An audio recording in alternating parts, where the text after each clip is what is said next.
Ready ಆಗಿಬಿಟ್ಟಿದ್ದಾರೆ BJP ಅವರು ಮೊದಲು ಹೇಳ್ಕೊಳ್ತಿದ್ರು. ಈಗ 100ಕ್ಕೆ ಬಂದ್ಬಿಟ್ಟವ್ರು ಅವರು 100 ಕೋಟಿ ಅಂತೆ. 100 ಕೋಟಿ ಅವ್ರ ರೇಟ್ ಅನ್ನು ಹೆಚ್ಚಿಸ್ಕೊಳ್ತಾ ಇದ್ದಾರೆ ಹೊರತು ನಮ್ಮಲ್ಲಿ ಅಂತದ್ದು ಏನು ನಡೆದಿಲ್ಲ ಸರ್. ರೇಟು ನೀವು ಹೇಳ್ತಿರೋದು ಅವ್ರು ಹೆಚ್ಚಿಸ್ಕೊಳ್ತಾ ಇರೋದು, ಅವ್ರು ಫಿಕ್ಸ್ ಮಾಡ್ಕೊಳ್ಳೋದು.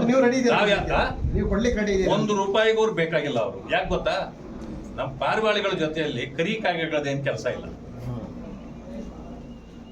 ಅವರು ವೇಷ ಹಾಕೊಂಡು ಏನೋ ಬೂದಿ ಮುಚ್ಕೊಂಡು ಬಂದ್ರು, ಮಳೆ ಬಿದ್ದಾಗ ಗೊತ್ತಾಗ್ಬಿಡ್ತದೆ ಯಾರು ಕಾಗೆ ಯಾವುದು ಪಾರಿವಾಳ ಯಾವುದು ಅಂತ.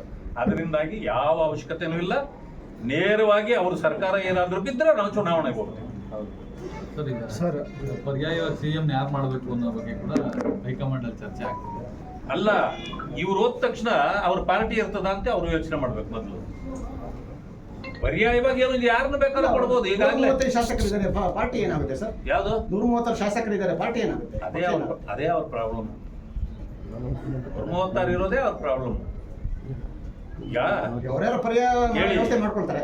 12 ಜನ ಇದ್ದಾರೆ. 1 ಡಜನ್ ಮುಖ್ಯಮಂತ್ರಿಗಳಾಗೋರು 1 ಡಜನ್ ಇದ್ದಾರೆ. ಹಂಚ್ಬಿಡಿ ಅವ್ರಿಗೆ ಯಾರ್ಯಾರ್ದು ಎಷ್ಟೆಷ್ಟಿದೆ ಅಂತ ಗೊತ್ತಾಗತ್ತೆ.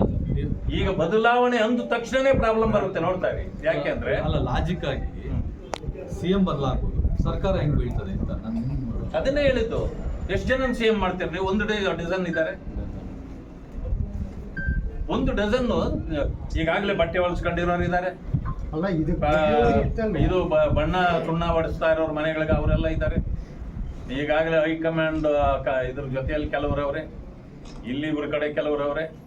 ಈಗ ಸಿದ್ದರಾಮಯ್ಯನೇ ನೆಕ್ಸ್ಟ್ ನಾನು ಅಲ್ಲದೇ ಇದ್ರೆ ಯಾರನ್ನ ಮಾಡಬೇಕು ಅಂತ ಅವ್ರು ಬೇರೆ ಯೋಚನೆ ಮಾಡ್ತಾವ್ರೆ. ಸೊ ಇವೆಲ್ಲನೂ ಬರ್ತಾವಲ್ಲ. ಈಗ ಬದಲಾಗಲ್ಲ ಅಂದಾಗ ಯಾರ್ದೂ ಪ್ರಾಬ್ಲಮ್ ಇಲ್ಲ. ಸದ್ಯಕ್ಕೆ ಅವರೇ ಬದಲು ಅಂದಾಗ ನಾನು ಅಂತ ಬರ್ತಾರಲ್ಲ, ಅದೇ ಪ್ರಶ್ನೆ ಇರೋದು. ರಾಜ್ಯಪಾಲರ ವಿರುದ್ಧ ರಾಜ್ಯಾದ್ಯಂತ ದೊಡ್ಡ ಮಟ್ಟದಲ್ಲಿ ಹೋರಾಟಕ್ಕೆ ಅಂತ ಹೇಳಿ ಹೈಕಮಾಂಡ್ ಅವ್ರಿಗೆ ಡೈರೆಕ್ಷನ್ಸ್ ಕೊಟ್ಟು ಕಳಿಸಿದ್ರು. ಮಾಡ್ಲಿ ಬಿಡಿ. ಅಪೋಸಿಷನ್ ಕೆಲಸ ನಾವು ಮಾಡಬೇಕು. ಆ ಕೆಲಸ ಅವರೇ ಮಾಡೋದು ಅಂತಂದ್ರೆ ನಾವು ಸ್ವಾಗತಿಸ್ಕೊಂಡು ನಮ್ಮ ಜೊತೆಯಲ್ಲೇ ಬನ್ನಿ ಅಂತ ಕೇಳೋಣ. ತಪ್ಪೇನಿದೆ? ಅವ್ರಿಗೆ ಹೆಂಗೂ ಅಭಿವೃದ್ಧಿ ಮಾಡೋಕ್ಕಾಗೋದಿಲ್ಲ, ದುಡ್ಡಿಲ್ಲ, ಬರೀ ಲೂಟಿ ಹೊಡೆಯೋದು ಒಂದು ಬಿಟ್ಟರೆ ಏನೂ ಗೊತ್ತಿಲ್ಲ. ಈಗ ಅವರು ಎಲ್ಲಾದರೂ ಇಡೀ ವರ್ಷದಲ್ಲಿ ಎಲ್ಲಾದರೂ ಒಂದು ಟೇಪ್ ಕಟ್ ಮಾಡಿದಾರ? ಬರೀ ಜನರ ಸವಲತ್ತುಗಳನ್ನು ಕಟ್ ಮಾಡಿದ್ದು ಒಂದು ಬಿಟ್ಟರೆ ಇನ್ನೇನು ಕಟ್ಟೇ ಮಾಡಿಲ್ಲ ಅವರು. ಅದರಿಂದಾಗಿ ಅವ್ರ ಅಪೋಸಿಷನ್ ಕೆಲಸ ಮಾಡೋಕ್ಕೆ ಯೋಗ್ಯರು ನನಗನ್ನಿಸ್ತಾ ಇರ್ತಕ್ಕಂಥದ್ದು. ಅದರಿಂದ ಏನಾಗುತ್ತೆ ಸರ್, ರಾಜ್ಯದ ಜೈಲುಗಳಲ್ಲಿ ಆರೋಪಿಗಳಿಗೆ ರಾಜಾತಿಥ್ಯ ಕೊಡ್ತಾರೆ. ನಿನ್ನೆ ಒಂದು ಫೋಟೋ ವೈರಲ್ ಆಗಿದೆ. ದರ್ಶನ್ ಅವರು